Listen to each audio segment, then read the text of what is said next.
Hello, and welcome back to the science of singing. Singing. Yeah.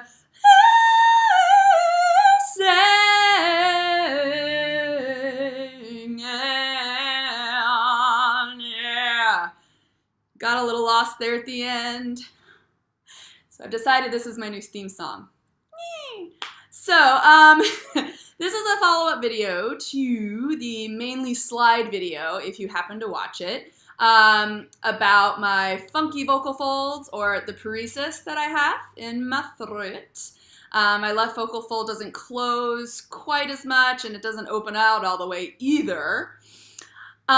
This is due to some kind of damage to the recurrent laryngeal nerve. It's the nerve that handles all the muscles that open and close your vocal folds. And there's one other nerve, the superior laryngeal nerve, which handles the pitch changes. So the cricothyroid, the muscle that does the pitch change a lot, that is innervated by a different nerve. It's like the one.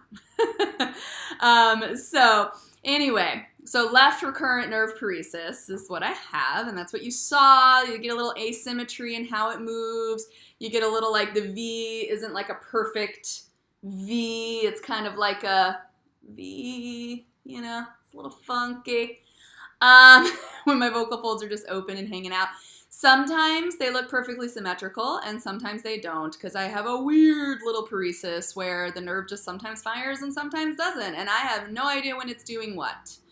So I want to talk a little bit about how this still affects me. It does affect me some.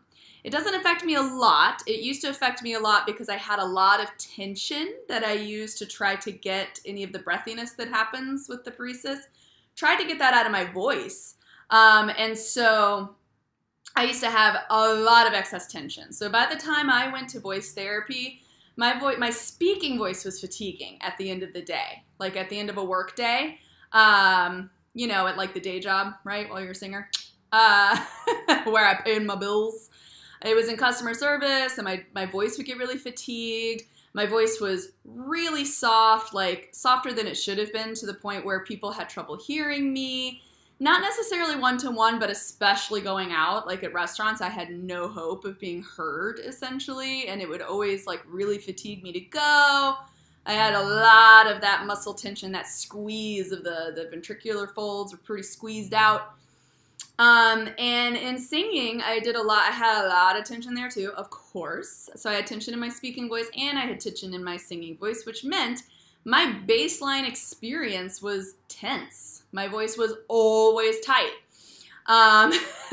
It was always effortful to speak, so to speak or to sing. So if somebody said, like, go for vocal ease, I didn't really know what baseline, like, what it meant to not feel something here. I had no idea what that meant.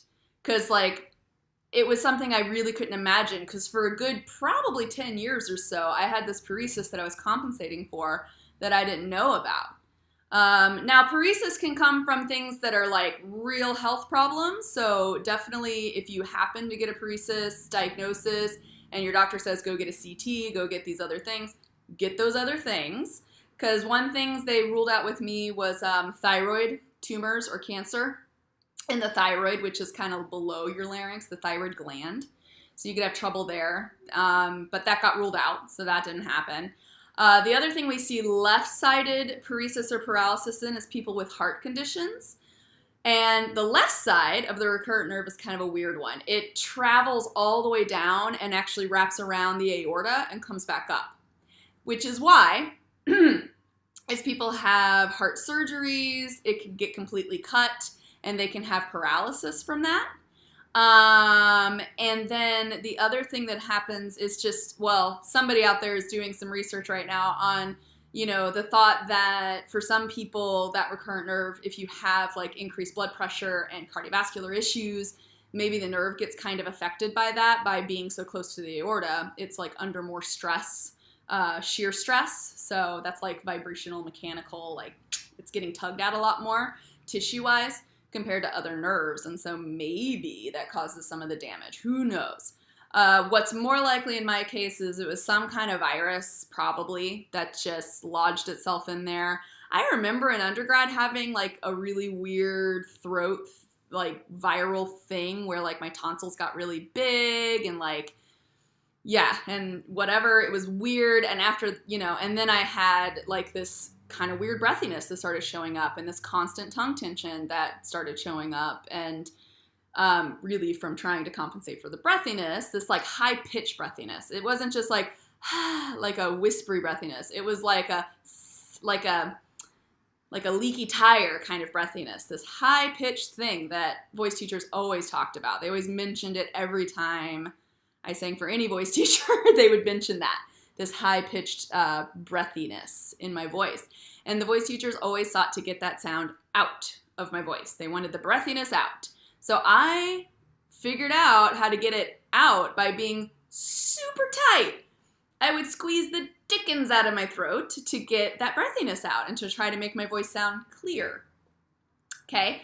And that was actually really harmful for me. It was not a very good strategy for me at all. So my big pro tip on that is go for vocal ease, not for clarity.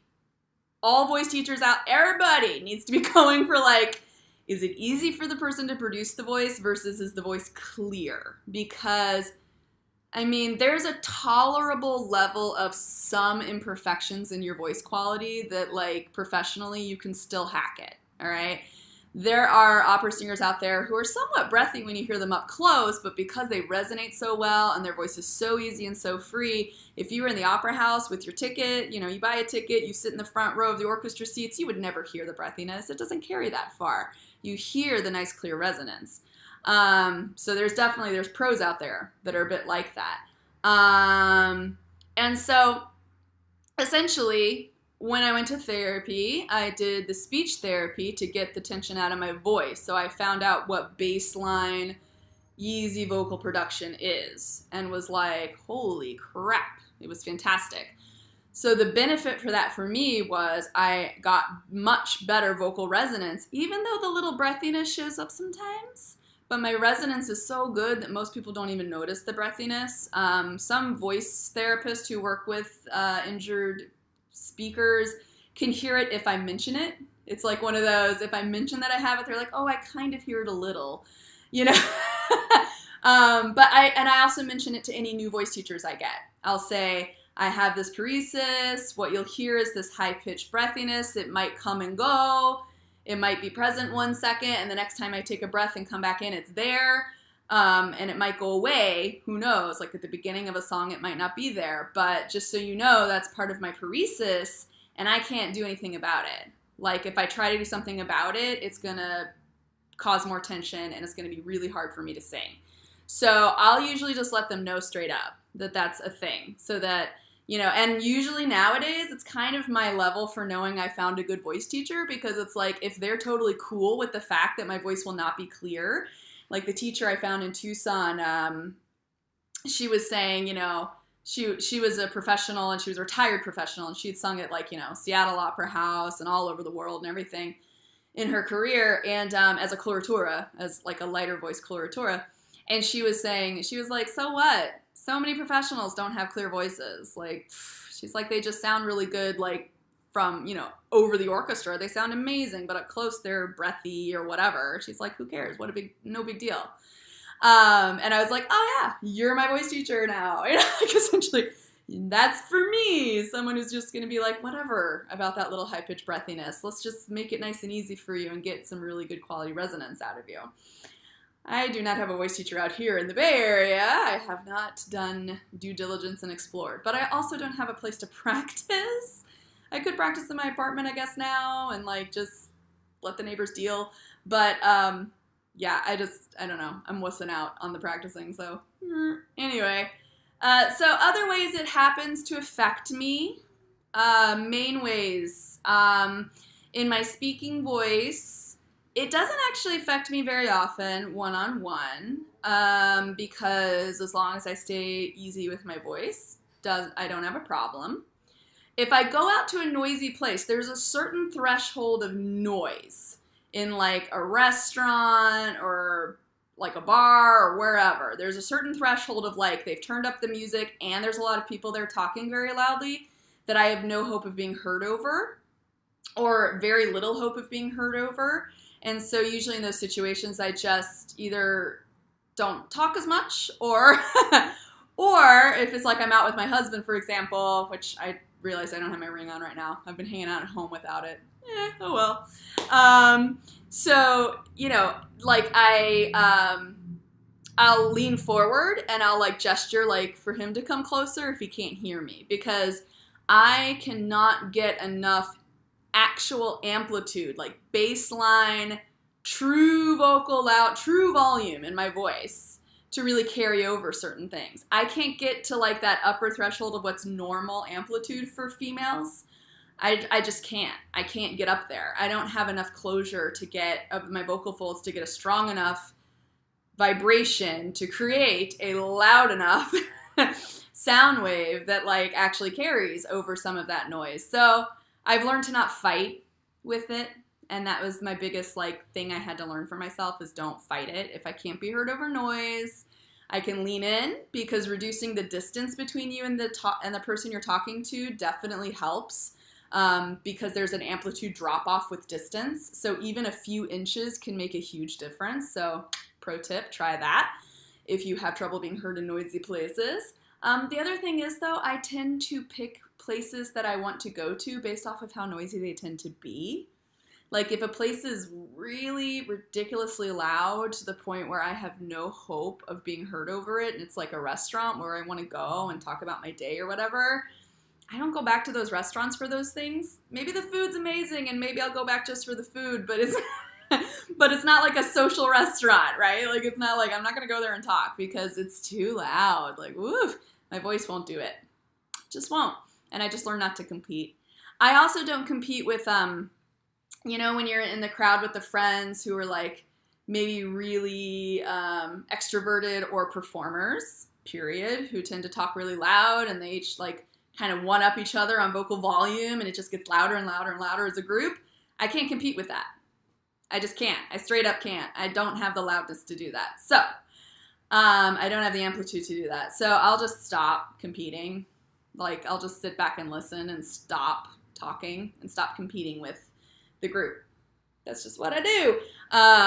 Because I really don't have a hope. I can't get the attention for the conversation through using my vocal loudness. Which is interesting because you start to notice that's the way a lot of people get the attention from the group, is they start talking really loudly and then everybody turns to them and listens to their lovely little, you know, whatever story or whatever they want to tell. I can't do that. So I can get attention like, you know, with hands and stuff. Woo! Have like this is my cue. But I just can't. But the funniest thing is, so I have a little trouble in noisy spaces. I have my strategies for how I don't tire myself out in noisy spaces. And the weird part is I actually have, so like one-on-one, people tend to think I'm really loud because I have such really good resonance that it sounds loud, okay? But if you actually put like a sound level meter in front of me and you take a measure of the amplitude of my voice, it's lower than average. It's a little lower than average. I'm kind of within the average range, but I'm on the low end. And I can't get to that upper end. I just can't. No matter how much I try. There's no way. So it's interesting because what I have to think about if somebody's like, shh, you're talking really loudly. I know I'm not actually talking loudly because I can't, but that means probably that I'm really, like, there's a little too much ping or ring or zing, a little too much singer's former perhaps in my voice, and it's just like hitting their ears and they're like, whoa, that's really loud.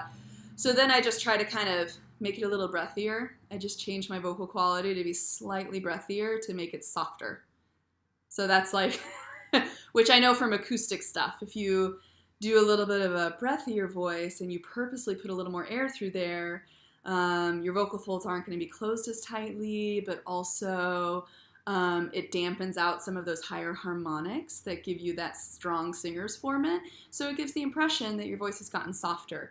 Even if the actual amplitude, once again, if the sound level meter was in front of me, I might be talking at the exact same amplitude with this breathier voice, than what I would do with my more resonant voice. It is likely the exact same amplitude. I don't even know if this voice quality difference is going to come out on a recording, but I'm changing it. So from like resonant, it's going like way through my nose, like through the mask. I'm doing all of that business right now. And then I'm switching over to something that's a little bit breathier. There's a little less, you know. And yeah, I mean, it's not effortful, but neither is the resonant one. And now I'm just being a little breathier, and it would be perceived as a little softer. So in a quieter space, I might try to talk more like this. However, one of the things with me is when I get really excited, I just use my resonant voice. It's like my pitch goes up and I get really resonant and blah, and like, you know, whatever. So if I'm telling like a really funny joke, or if I'm like cracking up, if I'm having one of those like moments with my friends where we're both just cracking each other up constantly, I have to usually like remind myself to come back down from that, because I'll be super resonant and then it sounds super loud and it carries super far and everybody's like, what is with this girl talking so loud? Blah. You know, so that's me. I have very little internal sense of how loud my voice sounds. And I think part of that maybe is because we don't tend to have a good like inner ear for these higher frequencies. We don't tend to hear them in our voice as much, like while we're talking. We feel them, but we don't really hear them very strongly, you know, while you're talking. So I think that might be part of it, is my loudness. The perceived loudness of my voice comes from those higher frequencies being really amplified, having a nice strong singer's formant, whether I'm talking or singing. And then I don't hear that I'm being loud. And so people, it's the other thing that happens, but that's been happening to me since I was younger, before the paresis, is the like lack of awareness of people being like, you're being really loud, Kim. And I'll be like, oh, sorry, I didn't know I was. But I think a lot of performers can relate with that. I feel like a lot of performer voices tend to be those kind of voices, right? Where those people who like, shh, geez, you're being so loud. And you're like, sorry, I didn't know I was being really loud. Okay. So anyway, that's the main thing that I notice. It affects me mostly in noisy environments, and I feel like restaurants are notorious for cranking up the music, you know, like around happy hour time or whatever. And that's where, you know, I might have some trouble resonating. I might have some trouble being heard. I have to consciously try to not hear myself in my head very strongly, though, and just really resonate really strongly, because if I push to hear myself in my head really strongly in those noisy environments, I'm tensing right here. So if I want to be heard, I have to like really grip and like really like, and then I start getting really fatigued. So I have to like take a breath, relax the larynx, airflow, airflow, airflow, get a little more, send the voice out through the forehead. I have to think all these cues, honestly, when I'm in a noisy place, because when I resonate really well, I don't hear myself in my head very well in that noisy space. Because like I said, we don't really hear those higher harmonics in our ear while we're talking. So I don't hear it, and I barely hear myself. And I just literally have to go off of like, did that person understand what I was saying, to know that what I was saying, if they were able to hear me. So I guess that's the other compensation, is to be like, oh, I've hit that point where this environment is so loud, I can't hear myself talk. I have to just feel the vibration, feel the ease, take nice big breaths, so have lots of airflow, and just go off the other person and pay attention and make sure they heard me.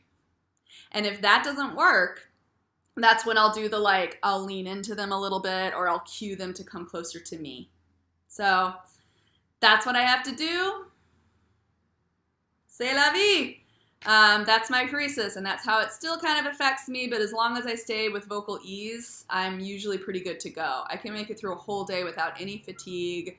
I very rarely experience vocal fatigue anymore, because I have so many tools from therapy under my belt that I can do to kind of change up how I'm using my voice. The only caveat to that is when I have reflux. I do still get acid reflux sometimes, and nowadays I usually know when I'm going to have it, because it's usually like a cheat day.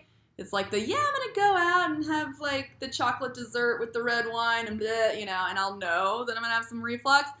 And when that happens, I might have some fatigue from that as the day goes on, just because it is a lot harder to resonate, because my voice is just irritated from the reflux. Vocal folds get a little thicker. it's overall a little harder. So those are the days I really have to remind myself to just stay super easy with my voice. Super, super easy. Don't worry about being loud. Don't go to loud places on those days if I can help it, you know, things like that. So that's my deal. That's my paresis. That's how it affects me. It's very mild at this point. It's a pretty mild paresis in general, but it's a really mild effect on my voice. And that's really due to the benefit of voice therapy, teaching me how to be easy with my voice. And now that I'm, you know, still kind of learning to be a voice therapist, I've treated voice clients, so I guess I am a voice therapist. I just feel very weird about, you know, I'm not like, there's voice therapists out there who've been doing this so much longer and are like way up there compared to me. But they're my idols. So one day I'll be up there. But yeah, you know, like I know the therapies now too. So like I know how to practice them and how to really monitor myself. It was like a really great reminder, quite frankly, going through speech therapy. So the lighting has shifted a bit now that it's daylight savings. So I think the video might be getting a little fuzzy. Sorry about that. But yeah, that's pretty much the way it goes. So recurrent nerve paresis tends to come, the biggest symptom tends to be reduced amplitude for the voice. If the vocal fold can't close all the way. So paresis means there's still some movement there, like partial. Although sometimes it can mean, yeah, because I mean, it really should be full paralysis if it's like really not moving at all. But essentially, yeah, if you can't get full closure, then your mucosal wave, and all that mucosa, like you're never going to get a huge displacement of air molecules that create the higher amplitude. You're just never going to quite get as big as you could get if you actually get really good closure, or kind of more on the average side of closure. So I'm on the lower side. I just don't usually get complete closure. But like I said, I'm that weird one because sometimes I do. There are times where my voice is fine. Usually after a little bit of a rest, and then the paresis will kick back in. So I can have total vocal clarity, and then suddenly, like the next phrase that I start to sing has a little bit of that hissy, like high frequency breathiness. And I just have to ignore it. It's the only way for me to go. Keep on going. Just gotta ignore it.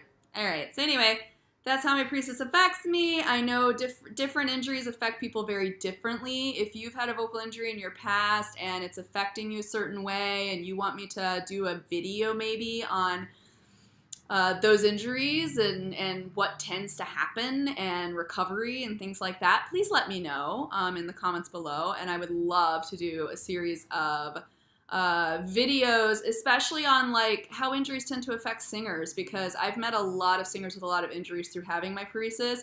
And a lot of us have very similar stories to tell of the emotional journey we have to go through, and, you know, what voice teachers tend to say, what some voice teachers suggest versus what voice therapists suggest, you know, and it can just be really hard, you know, honestly, because singers, there's still sort of that stigma out there that if you have an injury, you caused it yourself, which I 100% do not agree with.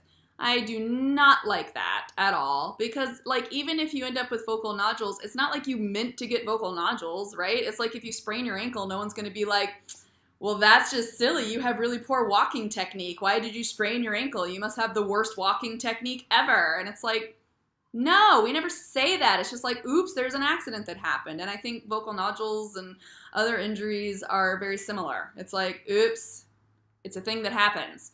So, yeah, so I'd love to do a little bit on that. So let me know in the comments below if you'd like to hear more about just injuries in general and how it tends to affect people. And you can include a bit of how it affects you as well, if there's something you would like to address, or if you have questions about recovery or anything like that. All right, I will see you guys next time. Bye.